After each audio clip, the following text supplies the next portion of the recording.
Szczęść Boże, witam bardzo serdecznie na naszych rekolekcjach adwentowych live. Na razie nie widzę, żeby ktoś już był z nami. Nie, widzę 30 osób. Bardzo serdecznie Was witam. Szczęść Boże. Dajcie znać, skąd się łączycie z nami, jakie punkty na mapie obejmuje nasza dzisiaj ogólnoświatowa wspólnota modlitewna Dominikanie.pl w ramach rekolekcji Lectio Divina z niekim innym jak z Andrzejem Mońką, którego bardzo serdecznie witam. Jego punkcik na mapie to Rzym, klasztor San Clemente. Andrzej jest biblistą Instatu Nascendi. Dzisiaj między innymi zdał egzamin z Pawłowych listów pasterskich. Szczęść Boże, Andrzeju, witam Cię serdecznie. Szczęść Boże, witajcie, miło mi. Pozdrawiamy wszystkich, którzy z nami się łączą. Jeszcze raz Agnieszkę, Marię, która jest we Wrocławiu. Pozdrawiamy Marysię z Trójmiasta. Pozdrawiamy Agnieszkę z Mińska Mazowieckiego. Iwona z Gliwic jest. Któreś z tych miast jest Ci bliskie, Andrzeju? No, Gliwice to nawet podejrzewam, o którą Iwonę mogłoby chodzić, bo ja mieszkam niedaleko. To wspaniale. To pozdrawiamy tym bardziej Iwonę. Pozdrawiamy Judy Saab z Warszawy i pokój wszystkim, naturalnie. Joanna Podsiadły, szczęść Boże, Moryń Zachodniopomorskie. Nie byłem, ale może kiedyś się wybiorę. Kraków, tu Kamil, buzia znana nam obydwu, jak mi się wydaje, Andrzeju. Ten sam nowicjat. Tak, jest z nami Ania i Gdańsk. Jednak grupkowo się nie udało, może za tydzień. To mieliśmy korespondencję inną drogą. Witamy Cię, Aniu. Pozdrawiam Pawła Romańczyka, jak sądzę. Pozdrawiamy Nowy Targ. Jest też Rzym. Piotr Sękowski. A to jest bliska mi osoba akurat. To wspaniale. To pozdrawiam też Piotrusia z Rzymu, mojego przyjaciela drogiego. Pozdrawiamy Iwonę z Pelplina. Pozdrawiamy użytkownika o niku, którego wszyscy widzą teraz. I Lublin pozdrawiamy. Monika, nam również dobrze obydwu znana. Szczęść Boże, Moniko. Z Krakowa, to dodamy. Jest Alina ze Słupska z mamą Krystyną. Jest z nami Tredici Artium. Szczęść Boże. Jest też Krzysztof z Sandomierza. Pozdrawiamy Warszawę i Gabrielę, która... Pozdrawiamy Gabrielę, pozdrawiamy serdecznie. Tymczasowo Warszawa. Pozdrawiamy Genowefę, Dariusza z Zabrza, Opola. Pozdrawiamy Lublin. Widzę, że Lublin pamięta o Andrzeju. Izabelę z Warszawy. Pozdrawiamy. Chyba Tomasz Gdańsk. Pozdrawiamy. Przepraszam, ja tak się schyliłem, bo nie widzę. Bardzo serdecznie witam Was i nie tracąc czasu przechodzimy do początku naszego spotkania. Andrzej teraz wezwie Ducha Świętego dla nas wszystkich na czas tego spotkania, więc Andrzeju, oddaję Ci głos i potem będę dalej opowiadał, co robimy. W imię Ojca i Syna i Ducha Świętego. Amen. Prosimy Cię, Duchu Święty, przyjdź do nas, prosimy Cię o Twoją asystencję. Niech to spotkanie będzie dla nas owocne, sensowne, niech jakoś te treści zarezonują z naszym życiem, zmotywują nas do jakiejś zmiany, do dojrzewania w miłości. Ty nam dałeś obietnicę, że Słowo Boże jest żywe, skuteczne, ostrzejsze niż wszelki miecz obosieczny. Niech to żywe Słowo nas przemienia, niech to spotkanie nas jakoś dotknie i zarezonuje w naszym życiu. Prosimy Cię o to przez Chrystusa, Pana naszego. Amen. Pierwszym okresem Lectio Divina, czy pierwszą fazą Lectio Divina jest Lectio. Czyli zaczniemy od tego, żeby przeczytać fragment, który dzisiaj rozważamy, a jest to pewna część prologu świętego Jana wybrana przez Andrzeja. Andrzej przygotował też dla nas literalny przekład tego fragmentu, który za chwilę wyświetlimy na ekranie, a także który możecie zobaczyć w opisie tego filmu. Jest link do PDF-a, który możecie pobrać. W kolejnych odcinkach ten link będzie wcześniej, więc możecie sobie pobrać, wydrukować, robić notatki na tym. W nawiasach przy niektórych polskich słowach są też greckie słowa w polskiej transliteracji, żebyście mogli lepiej się z tym tekstem zaprzyjaźnić. Więc oddaję głos Andrzejowi, który teraz ten fragment przeczyta. Teraz zobaczycie tekst, będzie potem minutka na jeszcze kilkukrotne przeczytanie samodzielnie tego fragmentu. Na początku było Słowo i Słowo było u Boga i Bogiem było Słowo. Ono było na początku u Boga. Wszystko przez nie się stało i bez niego nie stało się ani jedno, które się stało. W nim życie było, a życie było światłem ludzi. I światło w ciemności świeci, a ciemność jej nie ogarnęła. Było światło prawdziwe, które oświeca każdego człowieka przychodzącego na świat. Na świecie było i świat przez nie stał się, a świat go nie poznał. Do swoich przyszło, a swoi go nie przyjęli. Tym wszystkim zaś, którzy je przyjęli, dało władzę dziećmi Boga stać się, wierzącym w imię Jego, którzy ani z krwi, ani z woli ciała, ani z woli męża, ale z Boga zostali zrodzeni. A Słowo ciałem się stało i rozbiło namiot wśród nas. I ujrzeliśmy Jego chwałę, chwałę jednorodzonego od Ojca, pełnego łaski i prawdy. Teraz minuta na indywidualną lekturę w ciszy.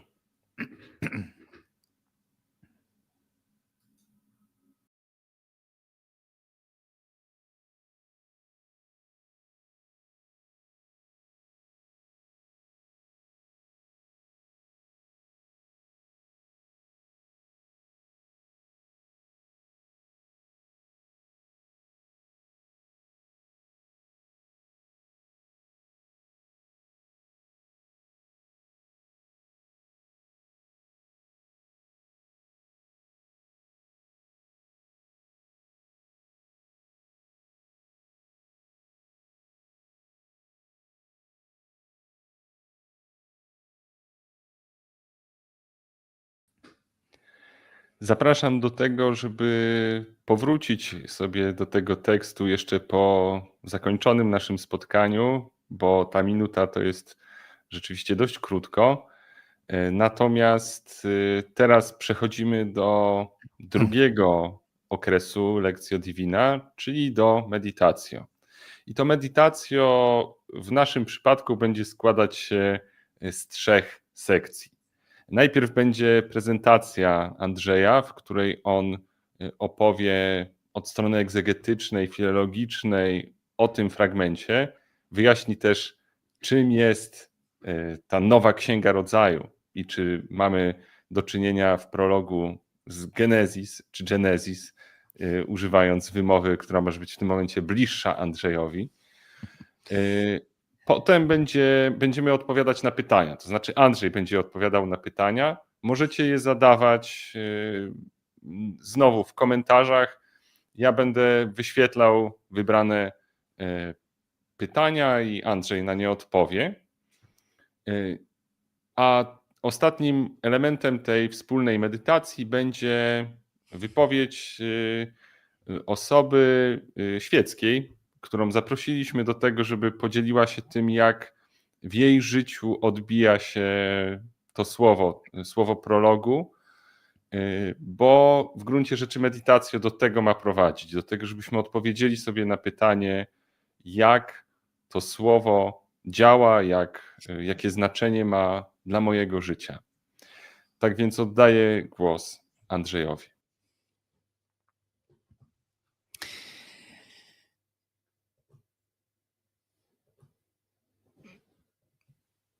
Widzimy więc prolog Jana, tekst, który znamy dość dobrze, pewnie niemalże na pamięć, czytamy go wiele razy w czasie liturgii. Dzisiaj w sposób taki specyficzny chciałbym do niego podejść, to znaczy zasadniczo nawet rozwinąć tylko te pierwsze dwa wyrazy na początku, enarche, ponieważ analiza tutaj filologiczna, semantyczna, syntaktyczna całego tego prologu zajęłaby nam pewnie z 3 godziny. Więc skupimy się na tym temacie stworzenia, wychodząc od prologu przez całą Ewangelię Jana, żeby na końcu do niej powrócić. Na początku w ramach takiej dygresji zobaczmy sobie, jak taki prolog mógł w ogóle wyglądać w oryginale. Nie mamy dostępu do oryginału, ale mamy tutaj przedstawiony na slajdzie starożytny manuskrypt, na którym znajduje się nasz prolog. Tam strzałką zaznaczyłem to miejsce, gdzie jest to enarche na początku. To tylko, żeby pokazać nam po pierwsze, że widzimy, że tekst starożytny nie ma podziału na rozdziały. One zostały dodane w średniowieczu, w XIII wieku. Potem w XVI zostały dodane wersety, ale co ważniejsze dla nas i dla naszej analizy także, jest to, że nie ma podziału interpunkcyjnego. Widzimy, że albo nie widzimy, bo to jest dość małe zdjęcie, natomiast te wyrazy są ze sobą złączone. Nie ma między nimi żadnej przerwy, co czasem powoduje pewną dwuznaczność w podziale wersetu i taką dwuznaczność widzimy tutaj w naszym prologu, w wersetach 3 i 4, zdania 3 i 4, które można czytać na 4 różne sposoby. Zobaczmy sobie tylko szybko w ramach ciekawostki, żeby też pokazać, na czym polega też praca biblistów i że nie jest to do końca takie łatwe czasem danie przekazu, tłumaczenia Biblii, ponieważ na poziomie samego tekstu możemy różnie go podzielić. Zobaczmy pierwszy z wariantów. Wszystko przez niego się stało i bez niego nie stało się ani jedno. Kropka. To, co się stało, w nim było życiem, a życie było światłem ludzi. Albo bez niego nic nie stało się ani jedno. To, co się stało w nim, było życiem, a życie było światłem ludzi. Albo bez niego nie stało się ani jedno, które się stało. W nim było życie, a życie było światłem ludzi. To jest ten przekład, który mamy w Tysiąclatce właśnie. Albo w końcu bez niego nie stało się ani jedno, które stało się w nim. Było życie, a życie było światłem ludzi. I każdy z tych 4 wariantów pod względem gramatycznym jest dopuszczalny i poprawny. I od naszej interpretacji, egzegezy właśnie zależy, jak podzielimy ten werset, jak go przetłumaczymy. Czasem będzie miało to wpływ też na potem interpretację. Na dole dałem 2 przekłady w języku angielskim, żeby pokazać, że do dzisiaj przekłady nowożytne czasem idą za jednym podziałem, czasem idą za drugim, co pokazuje, że cały czas nie jest to do końca jasne i właśnie różne przekłady mogą być tak samo wartościowe. To w ramach takiej ciekawostki dotyczącej prologu. Zajmijmy się zatem tym odniesieniem, czyli potraktowaniem Ewangelii według świętego Mateusza jako nowej księgi rodzaju. Wygląda to jak taki pomysł szalony, odważny, ale zobaczymy, że są ku temu przesłanki. No bo właśnie Jan zaczyna początek Ewangelii od tego enarche, na początku, co jest oczywistym odesłaniem do początku całej Biblii, Księgi Rodzaju, gdzie po grecku właśnie czytamy enarche epoisen hoteos, na początku Bóg stworzył. To jest przetłumaczenie tego hebrajskiego Bereshit bara Elohim, które Septuaginta, czyli przekład grecki tekstu hebrajskiego, właśnie oddało jako enarche. I jest to miejsce bardzo ważne, nawet my, nie znając dobrze Starego Testamentu, znamy początek Biblii, czyli to odniesienie do początku Księgi Rodzaju jest jakby takim puszczeniem oka przez Jana dla nas, żebyśmy przeczytali Ewangelię Jana jako właśnie nowe stworzenie. Jan daje nam dzisiaj taką prowokację i spróbujmy właśnie na nią odpowiedzieć.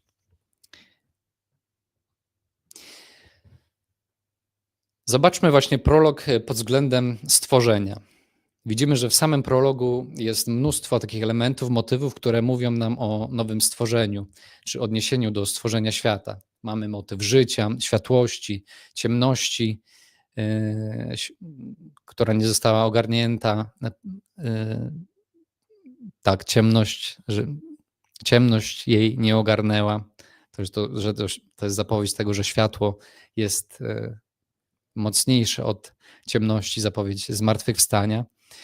Mamy także ten motyw tego stwarzania przez słowo.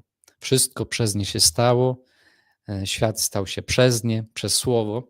Dlatego być może to słowo hologos greckie, które ma bardzo wiele różnych tłumaczeń. Może być sens, może być rozum i te wszystkie tutaj tłumaczenia pasowałyby.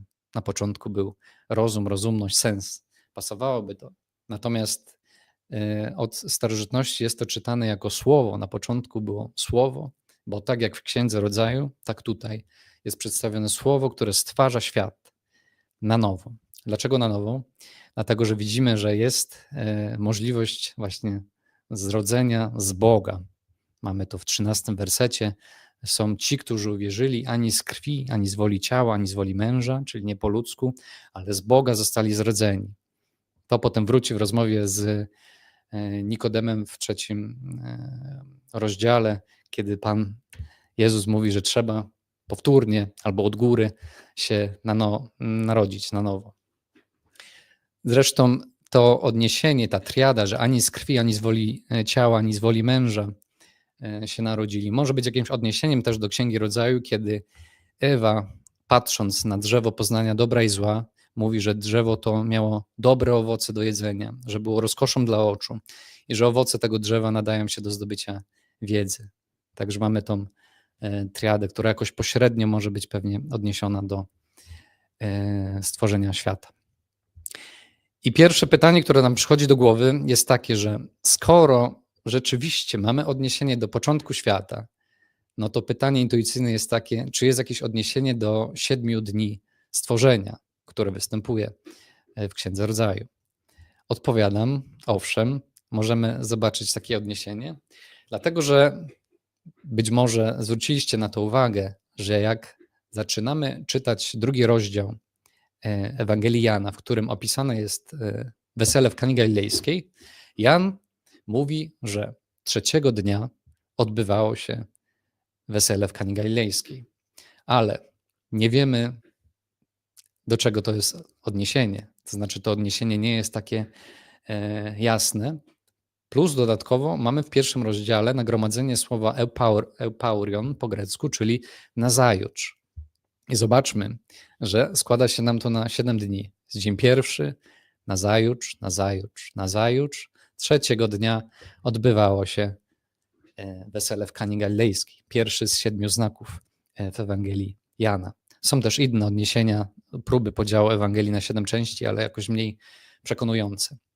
Ta liczba 7 też pojawia się w wielu miejscach. Też na marginesie trzeba powiedzieć, że dla nich znaczenie liczb miało dużo większą wartość niż przypisywali temu niż my obecnie, więc oni mogli intencjonalnie odwoływać się do tych liczb.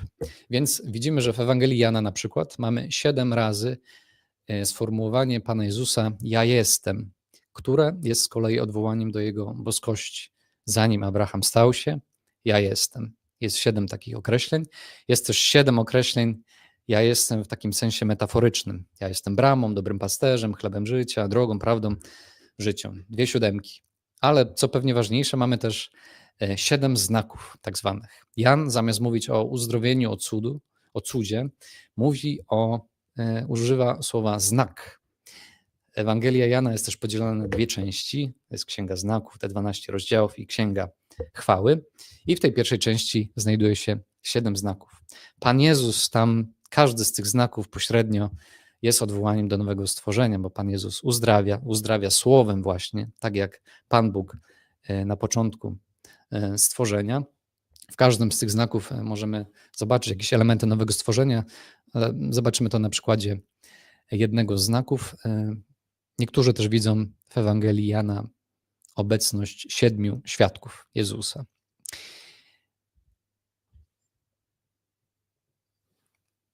Zobaczmy więc 9 rozdział, 6 znak, bardzo ciekawy, ponieważ Pan Jezus niejako tworzy na nowo człowieka, właśnie czyniąc glebę, czyniąc błoto, jakby odwołując do tego motywu stworzenia na początku.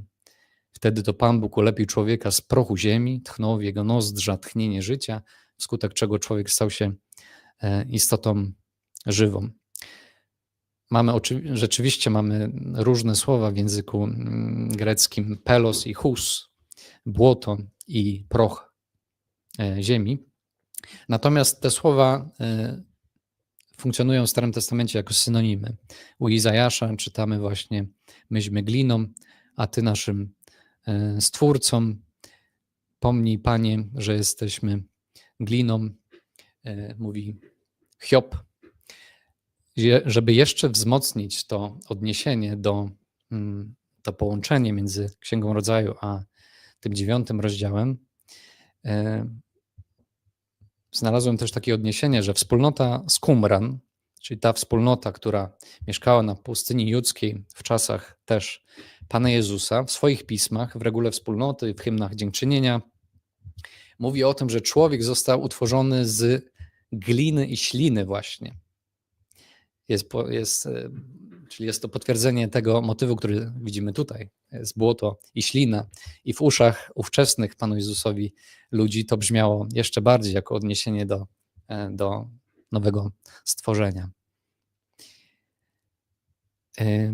Tak, mamy bardzo dużo takich motywów. Teraz każdy z nich pojedynczo brany pod uwagę być może nie robi jakiegoś wrażenia, nie byłoby to do końca przekonujące, natomiast zebrane wszystkie razem robią naprawdę wrażenie. Jest dużo takich motywów w opisie męki i zmartwychwstania Pana Jezusa. Zobaczmy na początku, że pamiętamy dobrze, że po grzechu pierworodnym pierwszych z ludzi Pan Bóg przeklina ziemię. Ten grzech udziela się nawet stworzeniu. Mówi, że ziemia, cierń i oset będzie ci rodziła. Zobaczmy, że w opisie męki Pan Jezus teraz bierze tą koronę z ciernia i wkłada ją na głowę. Jest to jakby odwrócenie tego przekleństwa. Pan Jezus bierze to przekleństwo na siebie. Jest użyte to samo słowo greckie akanta, jako na odniesienie do ciernia. Tak samo takie odwrócenie przekleństwa możemy zobaczyć też w motywie odzienia, tuniki. Pamiętamy także, że jak pierwsi ludzie zgrzeszyli, po raz pierwszy doświadczyli, czy zawstydzili się swoją nagością, ukryli się przed sobą, wtedy Pan Bóg stworzył dla nich odzienie. I tam jest właśnie greckie słowo tunika, hiton, które tak samo występuje teraz w opisie męki Pana Jezusa, że Pan Jezus jest odarty teraz z tych szat, wraca do tej nagości, do tego przekleństwa, tego wstydu z początku stworzenia, niejako bierze na siebie ten grzech, to przekleństwo. Niektórzy dopatrują się też takiego statusu nadprzyrodzonego tej tuniki, ponieważ jest tkana od góry, co od góry do dołu, tą frazę do dołu dopisujemy sobie w Biblii Tysiąclecia, bo w języku greckim jest tylko, że jest od góry, czyli można by tak też widzieć ją jako niebiańską tunikę nadprzyrodzoną. Zresztą to jest to samo słowo w rozmowie z Nikodemem. Pan Jezus mówi, że trzeba wam się narodzić z góry albo na nowo, bo to ten można tak na dwójnasób przetłumaczyć. Niektórzy też traktują te tajemnicze słowa Piłata w odniesieniu do Pana Jezusa, oto człowiek, które normalnie tłumaczy się jako umniejszenie Jego, Pana Jezusa, pokazaniem, że to jest tylko człowiek. Niektórzy widzą tutaj też odniesienie do stworzenia, że przedstawiony jest nowy człowiek jako typ, albo bardziej antytyp Adama. I w Ewangelii Jana mamy też taki duży temat, spróbuję go jakoś szybko przekazać, tutaj skondensować. To znaczy Pan Jezus, jak i Maryja, przedstawiano jest jako nowa Ewa i nowy Adam. Skąd taki pomysł? Dlatego, że Pan Jezus w sposób taki dość dziwny, powiedzielibyśmy nawet niegrzeczny, zwraca się do Maryi. Widzimy to w czasie wesela w Kanie Galilejskiej. Kobieto, jeszcze nie nadeszła godzina moja, i w czasie opisu jego śmierci. Kiedy więc Jezus ujrzał matkę stojącego obok niej ucznia, którego miłował, rzekł do matki, narrator mówi matki, niewiasto, kobieto, oto syn twój, następnie rzekł do ucznia, oto matka twoja. Mówi do ucznia, oto matka twoja, ale sam zwraca się do Maryi, kobieto, co większość biblistów właśnie odnosi do początków, czyli do Księgi Rodzaju, do stworzenia, kiedy Adam nazywa tą istotę, którą poznaje po pierwszy raz w życiu jako kobietą. Ta będzie nazwana kobietą, bo została wzięta z mężczyzny. I tak jak na początku wola Adama i Ewy była zjednoczona po ich grzechu, po grzechu pierworodnym została rozdzielona, tak teraz w Nowym Testamencie wola Maryi i nowej Ewy i Jezusa, nowego Adama, zostały zjednoczone na nowo. I też zobaczmy, że tak jak w Starym Testamencie Ewa ma ciało tylko Adama, tak nowy Adam, Pan Jezus, ma ciało tylko nowej Ewy, Maryi, bez udziału mężczyzny. I tak jak Ewa zgrzeszyła, sprowadziła grzech też na Adama, nakłoniła go do grzechu. Mamy to przekleństwo. Mamy od razu też zapowiedź, protoewangelię. Na dole na ekranie widzimy rozdział rodzaju 3:15, zapowiedź powrotu. Maryja, posłuszna jako nowa Ewa, mówi fiat, albo zróbcie wszystko, cokolwiek wam powie. Rodzi nowego Adama. A Adam, nowy Adam, Pan Jezus ze swojego boku w czasie swojej męki rodzi nową Ewę, czyli Kościół. Dlatego można tłumaczyć tak te znowu dość dziwne, tajemnicze słowo do matki, oto syn twój, i do ucznia, oto matka twoja. Pan Jezus tutaj tworzy Kościół, tworzy nową ludzkość. Te relacje, które działały do tej pory, już więcej nie działają. W Nim jesteśmy jakby kimś jednym. Jesteśmy jednym ciałem. Dlatego mówi, oto matka twoja, oto syn twój. Tak jak wspomniałem, i to też ciekawe, takie jest porównanie. Pamiętamy dobrze, że w czasie snu Pan Bóg w ogrodzie Eden z boku Adama wyjął jedno z jego żeber, miejsce to zapełnił ciałem, po czym z żebra, które wyjął z człowieka, zbudował kobietę, niewiastę. Tak teraz jeden z żołnierzy włócznią przebił mu bok. I to słowo bok, zarówno po hebrajsku cela, jak i po grecku pleura, znaczy w pierwszym rozumieniu bok właśnie, żebro w jakimś dalszym znaczeniu. W każdym razie tutaj jest użyte też to samo słowo, że z boku Pana Jezusa powstaje nowa Ewa i wypływa krew i woda, czyli znowu jakieś elementy, motywy, które niosą symbolikę nowego stworzenia i życia. Też ciekawe, że to się dzieje w czasie snu. Pan Bóg zsyła sen na Adama i w czasie tego snu tworzy kobietę, tworzy Ewę. Tak samo w czasie snu Pana Jezusa, Ewangelii Jana, wiemy, że ten sen, że śmierć czasem jest też utożsamiona z ze snem. Pan Jezus, kiedy mówi o Łazarzu, mówi właśnie, że on nie umarł, tylko zasnął. To też mamy tutaj dodatkowe powiązanie między tymi dwoma tekstami. I inny piękny element. Wiemy, że Pan Bóg skończył swoje dzieło stworzenia w 6. dniu, właśnie w piątek, w naszym rozumieniu w piątek. Wtedy zostały ukończone niebo i ziemia, wszystkie jej zastępy, a gdy Bóg ukończył w dniu 6. swego dzieła, nad którym pracował, odpoczął.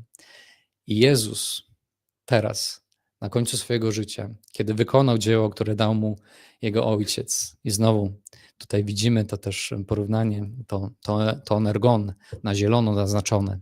To dzieło, moim pokarmem jest wypełnić wolę tego, który mnie posłał, wykonać Jego dzieło.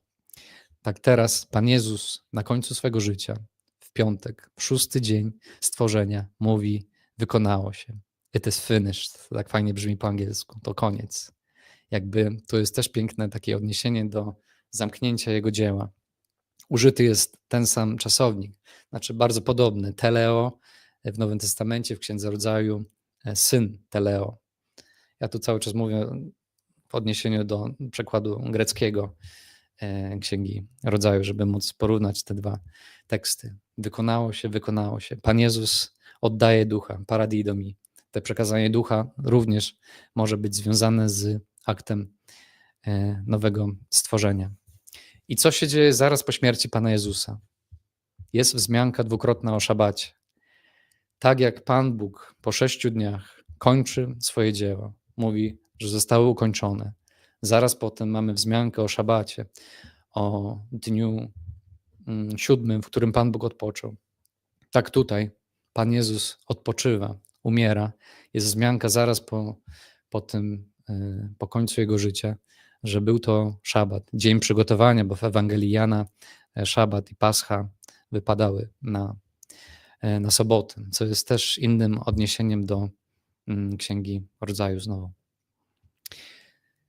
Kolejny motyw. Widzicie, że jest ich dość sporo. Być może jest to nużące, ale chciałbym przedstawić możliwie najwięcej tych motywów. Mamy też wzmiankę, i tu tylko w Ewangelii Jana, na temat ogrodu. Na miejscu, gdzie go ukrzyżowano, był ogród. Co nas odsyła do 2 rozdziału Księgi Rodzaju. Pan Bóg zasadził ogród w Eden na wschodzie i umieścił tam człowieka. Też to słowo umieścił tam człowieka znajdujemy w tekście w Nowym Testamencie w takiej formie odwróconej. Tam umieszczono Jezusa. To jest ten sam czasownik titemi i tak samo jest tam użyte to słowo tam, ekei. Jest wprawdzie rzeczywiście użyte inne słowo. Tu jest kepos, tu jest paradeisos.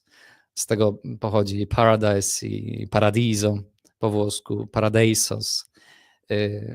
Ale w literaturze mądrościowej znowu te dwa ogrody, czy rajski, czy taki bardziej zwykły ogród, występują też wzajemnie. U Łukasza bodaj jest tak, że jeszcze dziś będziesz ze mną w raju i właśnie używa Pan Jezus tam tego słowa paradeisos.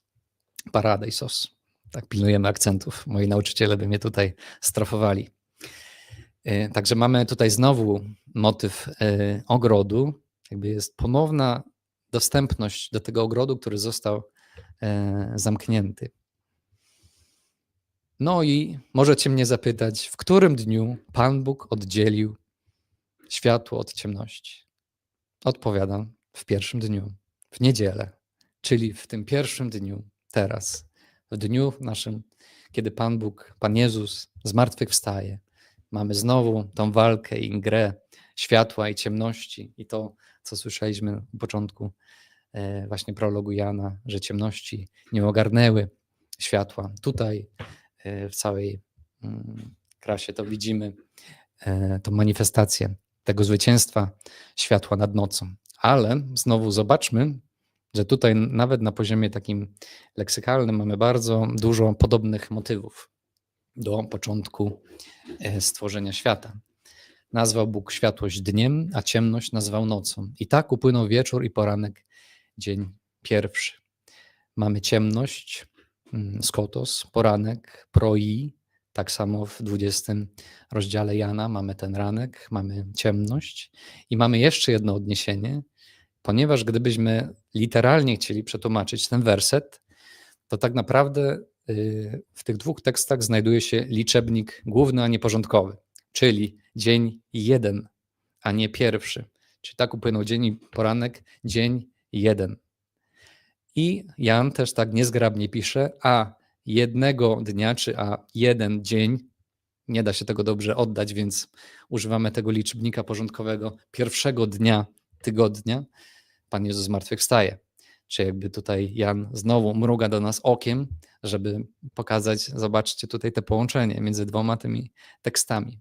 To nie jest przypadkowe. Choć dla uczciwości trzeba powiedzieć, że tak, że wszyscy ewangeliści używają tego liczebnika głównego, czyli mówiąc o pierwszym dniu tygodnia, tak naprawdę używają tego liczebnika głównego i to prawda, że Septuaginta używa czasem zamiast liczebnika porządkowego liczebnika głównego w różnych jej częściach. Ale gdybyśmy przeczytali tekst grecki stworzenia świata, to pierwszy dzień jest oddany liczebnikiem głównym, czyli tak upłynął wieczór i poranek, dzień 1, ale te kolejne dni już autor wie, jak użyć tych liczebników i mówi o dzień 2, 3, 4, 5, a nie 5. Czyli da się obronić tutaj to powiązanie, nawiązania właśnie stworzenia tego pierwszego dnia stworzenia świata i pierwszego dnia odnowionego świata, kiedy światłość na nowo zwycięża w sposób bardziej spektakularny, właśnie, może ukryty, ale realny. Przechodzimy tak, już jesteśmy w zmartwychwstaniu, czyli już będziemy powoli tam lądować z tymi motywami. Zobaczmy, że Pan Jezus też, mamy motyw ogrodu, ale Pan Jezus też jest przedstawiony jako ogrodnik. To dziwne, bo właśnie Pana Jezusa kojarzymy bardziej jako stolarza, chociaż w jego przypowieściach raczej pojawiają się takie przypowieści agralne, o siewcy, o żniwach i tak dalej, ale zostawmy to na boku. W każdym razie tutaj też może być odniesienie do ogrodnika Adama, bo Pan Bóg wziął zatem człowieka, umieścił go w ogrodzie Eden, aby uprawiał go i doglądał, czyli ma tę funkcję ogrodnika. I tutaj znowu Jan puszcza do nas oko. Dlaczego ten ogrodnik? Co to w ogóle za motyw tej Ewangelii Jana? To jest właśnie to odniesienie. I zobaczmy jeszcze tą piękną scenę, kiedy Maria Magdalena widzi się ze zmartwychwstałym ogrodnikiem, nowym Adamem. Przeczytajmy sobie ten tekst. Maria Magdalena natomiast stała przed grobem płacząc, a kiedy tak płakała, nachyliła się do grobu i ujrzała 2 aniołów. Ilu aniołów stało na straży bramy raju? 2. 2 cherubów. Siedzących tam, gdzie leżało ciało. Jednego w miejscu głowy, drugiego w miejscu nóg. Znowu dziwny szczegół. O co chodzi? Prawdopodobnie chodzi o Arkę Przymierza. To znaczy płytę Arki Przymierza, na której znajdowało się 2 aniołów. Arka Przymierza, czyli w centrum świątyni w Jerozolimie, w tym miejscu najświętszym, znajdowała się Arka Przymierza, na której znajdowała się płyta przebłagalna. To hilasterion po grecku, to jest taki termin techniczny, tak się nazywała. I po 2 stronach tej przebłagalni stały cherubiny. A między tymi cherubinami wierzono, że manifestowała się obecność Boga. Dlatego arcykapłan raz do roku mógł tylko wejść do tego miejsca najświętszego i skropić tą przebłagalnię, tą płytę na przebłaganie za grzechy ludu w dzień Jom Kippur, dzień przebłagania. Teraz Pan Jezus, leżąc na tej płycie, mamy to odniesienie, swoją krwią przynosi nam zbawienie znowu na głębszym poziomie. Zobaczmy też, że Maria Magdalena rozmawia sobie z tymi aniołami, co być może znowu jest odwróceniem tego lęku z ogrodu rajskiego, kiedy ludzie przestraszyli się Boga i ukryli się. Teraz Maria Magdalena swobodnie rozmawia sobie z aniołami. Czemu nie? Jeszcze tylko wracając do tego hilasterionu, bo to jest bardzo ciekawe, że na przykład w liście do Rzymian 3:25 bodajże Paweł pisze, że Pan Bóg uczynił Jezusa narzędziem przebłagalnym za nasze grzechy. Tłumaczymy to jako narzędziem przebłagalnym, ale tam jest właśnie to hilasterion. On uczynił go tą płytą, więc płytą wierzchnią Arki Przymierza. Brzmiałoby to dziwnie, więc oddaliśmy to takim przekładem dynamicznym, który oddaje sens. Jezus rzekł do niej: Mario, co znowu może być odniesieniem do tego, jak Adam nadawał nazwy, imiona nie tylko zwierzętom, także kobiecie, i nadanie imienia w tamtym kontekście znaczyło nadanie też tożsamości. Ona, obróciwszy się, powiedziała do niego po hebrajsku: Rabuni, nauczycielu. Te dwa obroty są prawdopodobnie nawiązaniem do pieśni nad pieśniami, ale to zostawmy. Jezus rzekł do niej: nie zatrzymuj mnie. Non mi tangere, nie? Tam chyba jest po łacinie, co dosłownie znaczy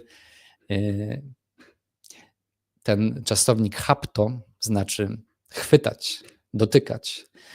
To jest też w trybie rozkazującym w czasie teraźniejszym sprzeczeniem, co dosłownie trzeba by przetłumaczyć jako przestań mnie dotykać, przestań mnie trzymać.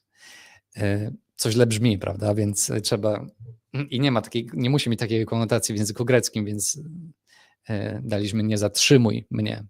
Ale to znowu może być widziane jako odniesienie do tego zakazu dotykania drzewa poznania dobra i zła w Księdze Rodzaju, które teraz jest znowu odwrócone, że Maria Magdalena może dotykać ciała Jezusa, który jest nowym drzewem życia. Mówi, żeby przestała to zrobić, bo on jeszcze musi wstąpić do Ojca, żeby być dostępnym dla wszystkich ludzi, żeby na nowy sposób wszyscy mieli do Niego dostęp. I widzimy jeszcze jeden motyw, bardzo mocny. Ja bym go stawił na równi z tym enarche na początku, który jest jasnym odniesieniem do Księgi Rodzaju. Bo zobaczmy, że po zmartwychwstaniu Pan Jezus mówi do uczniów, że po tych słowach tchnął na nich i powiedział: weźmijcie Ducha Świętego. Co jest odniesieniem do Rodzaju 2:7? Wtedy to Pan Bóg ulepił człowieka z prochu ziemi i tchnął w jego nozdrza tchnienie życia. Ten czasownik emphysao, tchnąć, jest bardzo rzadki. W Nowym Testamencie występuje tylko w tym miejscu, w Starym Testamencie występuje kilka razy i zawsze w kontekście przywracania życia komuś. Czyli na przykład Eliasz tchnął na chłopca, przywrócił mu życie, czy w księdze Ezechiela mamy tą wizję w 37 rozdziale z Doliną Kości i Pan Bóg tchnie na te kości, właśnie przywracając im, czy nadając im życie. Widzimy, że mają taką samą formę gramatyczną, tu jest właśnie aoryst, czyli czas przeszły dokonany, jednorazowy, podmiot.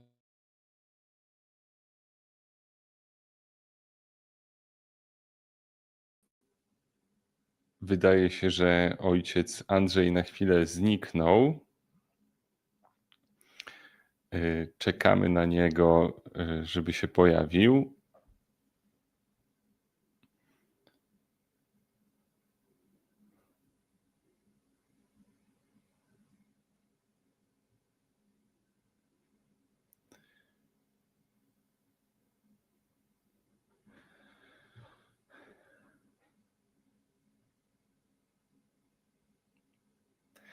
Zapraszam w międzyczasie do tego, żeby pomyśleć o pytaniach, które można zadać ojcu Andrzejowi, kiedy już wróci i dokończy swoje wystąpienie.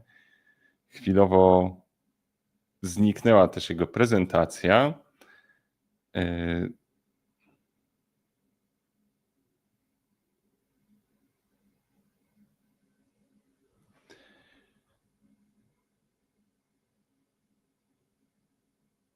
Próbujemy ustalić, co się dzieje.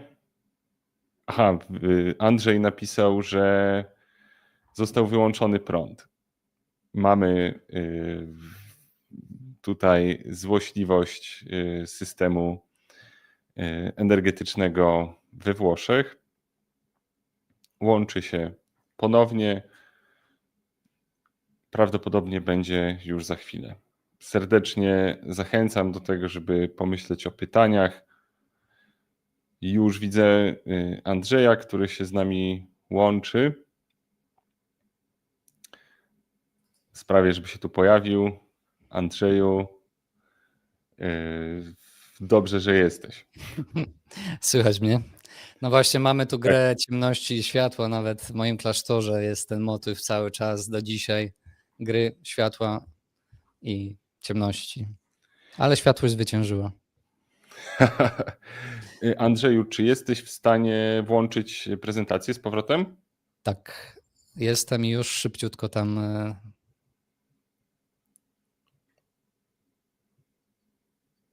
Chyba jesteśmy już tam, gdzie Okej. byłem. To ja znikam. Więc ktoś chyba nie chce, żebyśmy to kontynuowali. W każdym razie mamy tutaj nawet w San Clemente w Rzymie grę ciemności i światła. Miejmy nadzieję, że dokończymy. Więc podmiotem w tych dwóch zdaniach jest Pan Bóg, który tchnie na początku stworzenia i Pan Jezus, Bóg, tchnie na uczniów i nawet mamy tą grę, bliskość fonetyczną, Duch Święty, pneuma i tchnienie, pnoen, oddają tą ideę wiatru, bo pneuma też może oznaczać wiatr albo ducha. Czyli to jest takie bardzo mocne odniesienie znowu do Księgi Rodzaju.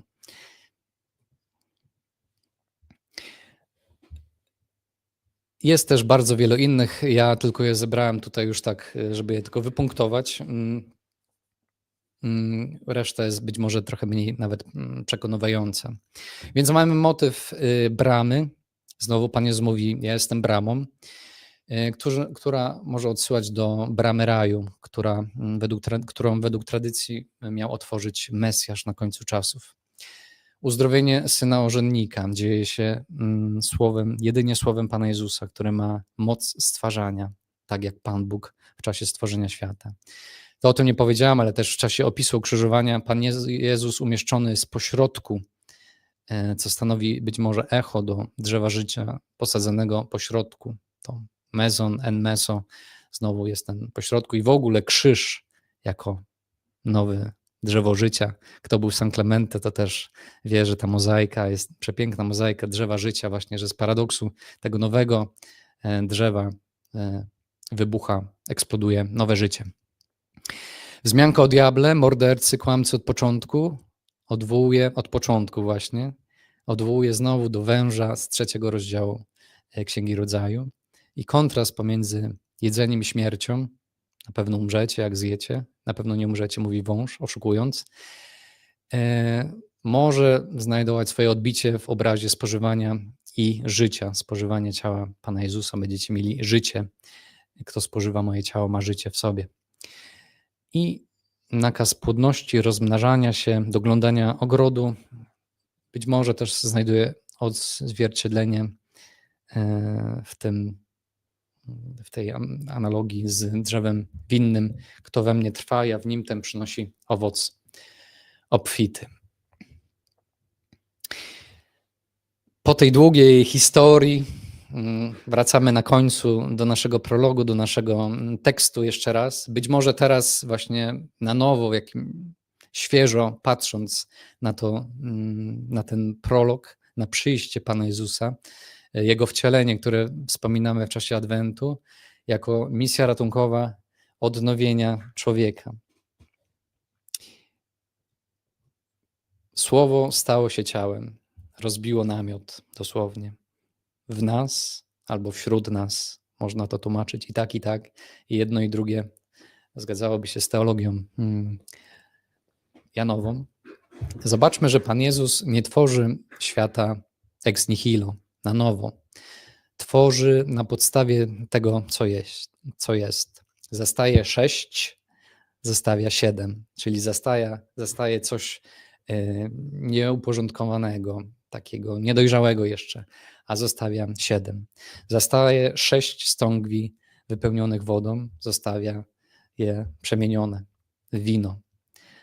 O 6 godzinie spotyka się z Samarytanką, która miała 6 mężów i zostawia ją przemienioną. O 7 godzinie dnia uzdrawia syna urzędnika. I to, czyli Pan Jezus tworzy na podstawie tego, co jest. I to koresponduje też z naszą teologią. To znaczy, że łaska buduje na naturze. Czyli łaska nie jest jakąś taką nakładką, którą ktoś ma albo nie, która jakoś sobie możemy ją przykleić albo nie, tylko łaska od wewnątrz przemienia naszą naturę. To, co jest. Tak, że działa cały człowiek, który na to pozwala i cały Bóg, który przemienia i w naszym życiu możemy zbliżać się do tego obrazu, na którym zostaliśmy stworzeni. Nasza natura, tutaj się różnimy z teologią protestancką, nasza natura może być przemieniana, nasze człowieczeństwo może pięknieć. Więc w czasie tego Adwentu, już tutaj finiszując i lądując, mówimy, że czas Adwentu jest czasem oczekiwania. I to oczekiwanie w pierwszej części Adwentu odnosi się do drugiego przyjścia Pana Jezusa. I to oczekiwanie może wyrażać się w pozwoleniu w naszej pracy duchowej, czyli w pozwoleniu Duchowi Świętemu, żeby działał w nas, żeby przemieniał naszą naturę, żeby wpuścić Go do tych naszych szóstek, żebyśmy byli właśnie zrodzeni z Pana Boga.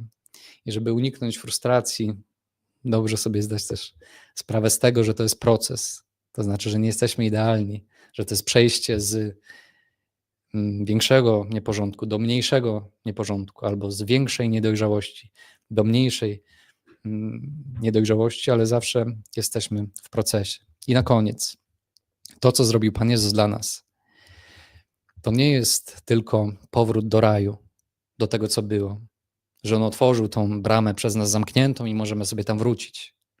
Pan Jezus zrobił znacznie więcej dla nas.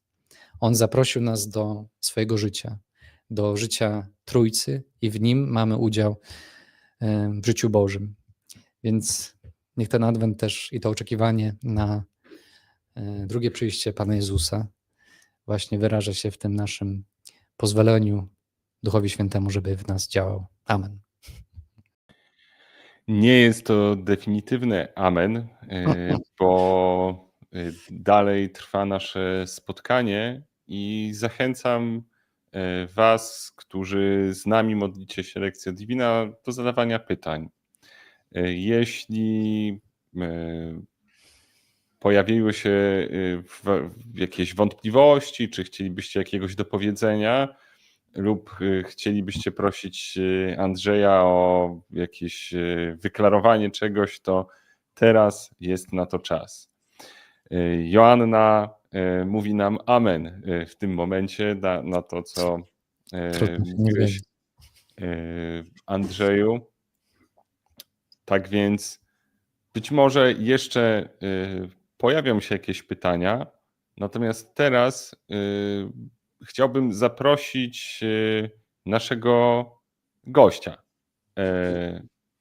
Olgę, która już z nami tutaj jest od początku. Olgę, która ze mną na co dzień współpracuje, ale przedstawię ją z tytułu tego, że jest szefową grupy Pokuta w ramach pielgrzymki dominikańskiej. Tam ją poznałem i jako taką Wam ją przedstawiam. Tak więc, Olgo, bardzo proszę Cię o parę słów Twojej perspektywy właśnie na to słowo, jak to słowo odbija się w Twoim życiu.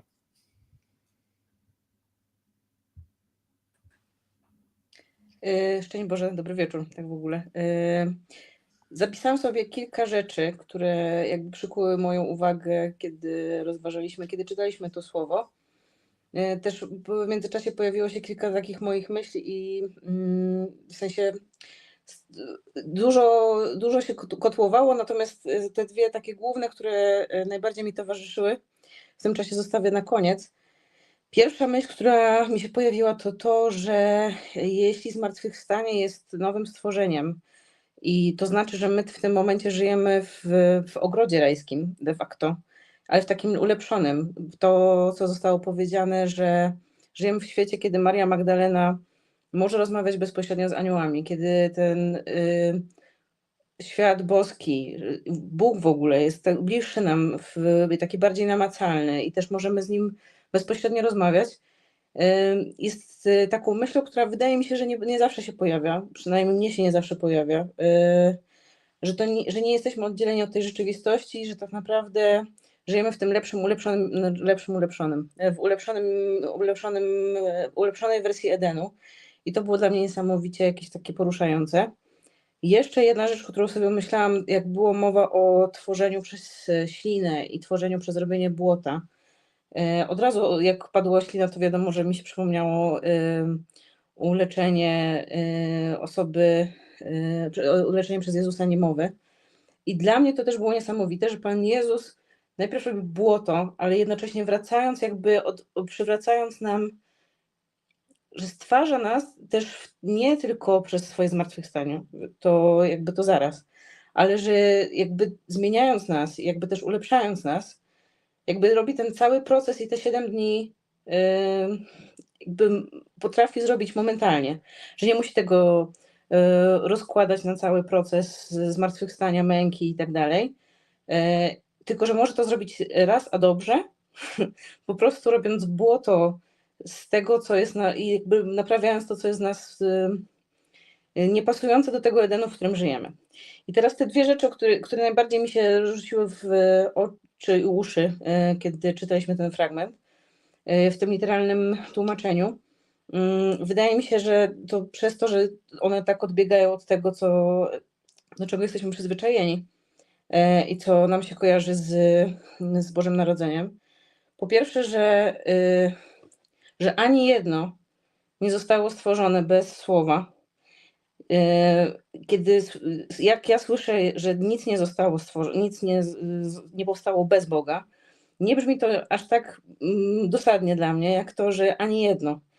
To znaczy, że i ja mam swój początek w Bogu, ale też każda osoba, z którą się spotykam, też ma swój początek w Bogu. I dla mnie to jest jakieś takie niesamowite i też coś, o czym wydaje mi się, że zapominam w swoim codziennym życiu, że jakby każdy z nas ma namiastkę Boga, że każdy z nas został stworzony przez tego samego Boga i że ani jeden z nas nie jest pozbawiony tej części. A druga rzecz, która tak najbardziej we mnie rezonowała, to jest to, że słowo rozbiło namiot. Że to, że zamieszkało między nami, wydawało mi się takie bardziej bierne, natomiast to, że rozbiło namiot, to mam takie, Pan Bóg wziął i zrobił jakiś wysiłek, żeby zamieszkać we mnie, ale też wśród nas. I to podwójne znaczenie wy i wśród też jest dla mnie jakimś takim, ma bardzo mocne znaczenie, że Pan Bóg robi wysiłek, żeby być we mnie osobiście, ale też pomiędzy nami, ludźmi i zamieszkać wśród nas. I to jakoś tak chyba najmocniej do mnie przemawia, zwłaszcza, że będziemy sobie za chwilę przypominać o tym, że faktycznie zrobił ten wysiłek i zamieszkał wśród nas. Więc to są takie moje myśli i dzięki. Bardzo Ci dziękuję, Olgo, za Twoją perspektywę, Twoje podzielenie się i do zobaczenia. A wszystkich serdecznie zachęcam do tego, żeby podobnie jak Olga spojrzeć na to słowo i nawet jeżeli nie widzicie tego, co ona mówiła, nie widzicie tego, co mówił Andrzej, to zobaczcie to, co Bóg mówi do was samych w tym czasie. I tym sposobem, ponieważ nie pojawiły się żadne pytania na naszym czacie, przechodzimy do kolejnego etapu Lectio Divina. Ten etap to medytacją i w ramach tego medytacjo zachęcam Was do wpisywania swoich intencji na czacie. Chciałbym, żebyśmy razem w tej naszej wirtualnej wspólnocie modlili się właśnie w tych intencjach, które każdy z Was tutaj zostawia. Bo Pan Jezus mówi, gdzie 2 lub 3 gromadzą się w Jego imię, tam On jest pośród nich, ale też mówi, że jeżeli o coś zgodnie prosić będziemy, to się spełni. Więc zachęcam w tej modlitwie, w tym oratio, w tym etapie Lectio Divina chodzi o to, żeby ta modlitwa w jakimś sensie odpowiadała na słowo, które słyszymy, choć oczywiście może być też odpowiedzią po prostu na słowo, które słyszymy w naszym życiu, czyli na naszą codzienność. Tak więc zachęcam do wpisywania intencji. Nie wiem, czy one się tak bardzo nie pojawiają, czy coś się zacięło tutaj w naszym programie do streamingu. W każdym razie no to sformułujemy parę intencji, które sami mamy w naszych sercach. Ja chciałbym modlić się o błogosławieństwo dla Andrzeja w jego studiach, w jego pasji do słowa. Chciałbym prosić o to, żeby Bóg mu błogosławił w jego powołaniu. Ciebie prosimy. Wysłuchaj nas, Panie. Proszę Cię, Boże, o pokój, żebyśmy mogli rozważać słowo i cieszyć się czasem, który nam dajesz, bez obawy o życie w taki bezpośredni sposób. Ciebie prosimy. Wysłuchaj nas, Panie. Prosimy Cię, Panie Boże, o odwagę dla nas, żebyśmy właśnie mieli odwagę wpuszczać się do tych miejsc właśnie wstydliwych, które są jeszcze nieuporządkowane, które nie chcemy, zakrywamy przed Tobą, tak jak ta pierwsza para, ukrywamy się przed Tobą w raju. Nie chcemy, żebyś o nich wiedział, żebyśmy mieli odwagę wpuścić Cię do tych miejsc, żebyś je rozświetlał. Ciebie prosimy. Wysłuchaj nas, Panie. Prosimy o modlitwę o nawrócenie dla Bartka i Patrycji. Ciebie prosimy. Wysłuchaj nas, Panie. Prosimy też o zdrowie dla Tomka i Asi, którzy z Gdańska się łączyli w naszych rekolekcjach, oraz Piotra i Pawła, chorych ze wspólnot. Ciebie prosimy. Wysłuchaj nas, Panie. Prosimy o potrzebne łaski dla Franka i jego współbraci. Ciebie prosimy. Wysłuchaj nas, Panie. Prosimy za osoby, które spotykamy, które spotyka też Alina, a które są daleko od Pana Boga, by On rozbił swój namiot w nas i pomiędzy nami. Ciebie prosimy. Wysłuchaj nas, Panie. Prosimy o doświadczenie obecności Bożej. Ciebie prosimy. Wysłuchaj nas, Panie.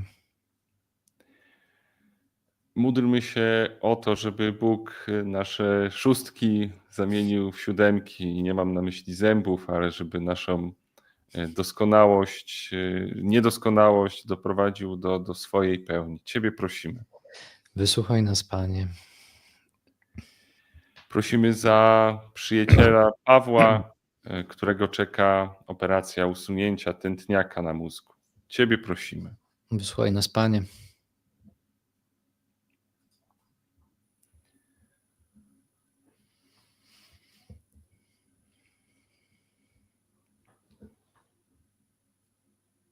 Prosimy też we wszystkich innych intencjach, które nosimy w naszych sercach, ale jeszcze wcześniej prosimy o światło Ducha Świętego dla rodziny.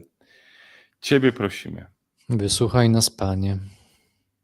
I módlmy się rzeczywiście w tych wszystkich intencjach, które nosimy w naszych sercach, których nie wpisaliśmy tutaj, ale które wpisują się w nasze życie, w słowo, w to, co Bóg do nas mówi.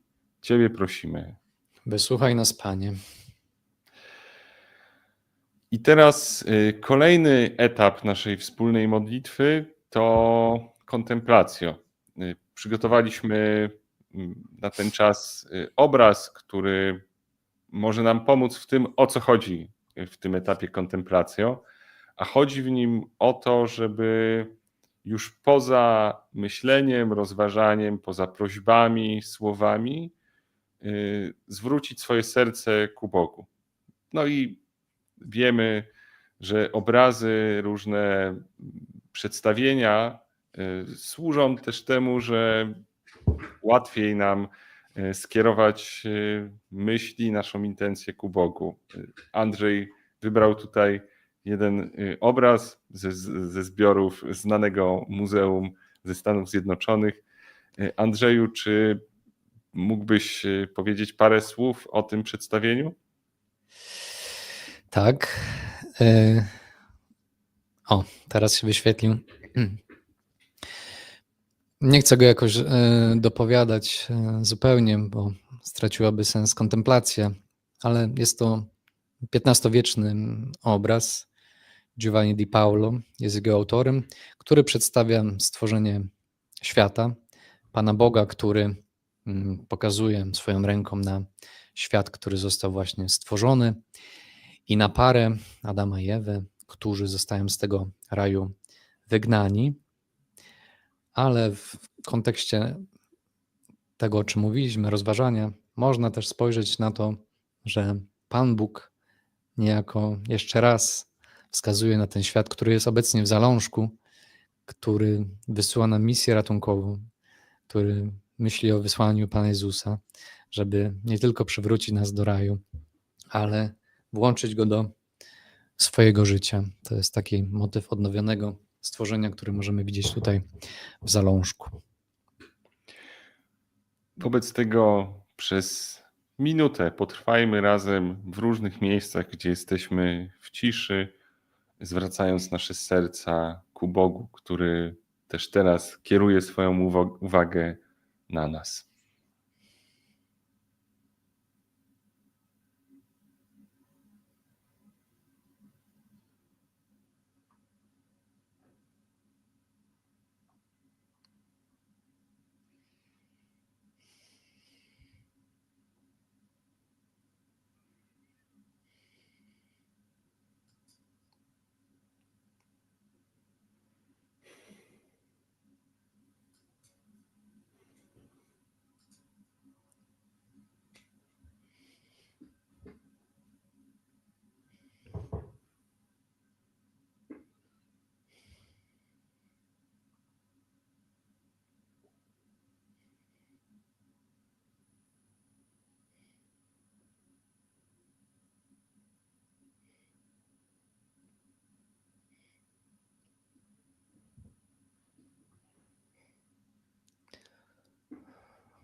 Chwała Ojcu i Synowi i Duchowi Świętemu.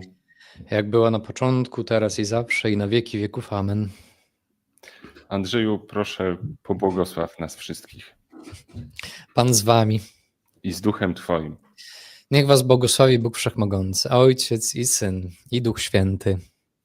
Amen. Trwajmy w pokoju Chrystusa. Bogu niech będą dzięki. Bardzo serdecznie dziękuję Wam wszystkim za modlitwę wspólną. Andrzejowi dziękuję za słowo i też za modlitwę oczywiście. Andrzeju, powiedz, o czym jakim tekstem będziemy modlić się za tydzień. I proszę Cię o takie krótkie zaproszenie na kolejną odsłonę naszych rekolekcji. Za tydzień bodaj będzie burza na jeziorze.